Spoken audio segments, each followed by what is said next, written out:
Situata është bërë aq keq sa që dhe procesori i vjetër 5800X3D i Ryzenit i AMD-s është kthyer në shitje edhe mas gjithë atyre viteve.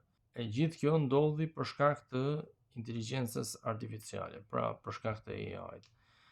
Dhe AI kërkon RAM me terabajt, nuk kërkon RAM me giga. Pra kur njerëzit blejnë për shembull një kartë grafike, ajo mund të ketë 32 GB. Por duhet terabajt RAM, dhe që të plotësohet ai terabajtshi, këta e marrin nga memoria kompjuterave që shiteshin me 32 GB, 64 GB, 16 GB, në mënyrë që të plotësojnë 1 terabajt. Dhe ajo memorie tashi nuk është më memoria zakonshme DDR, por është memoria HBM.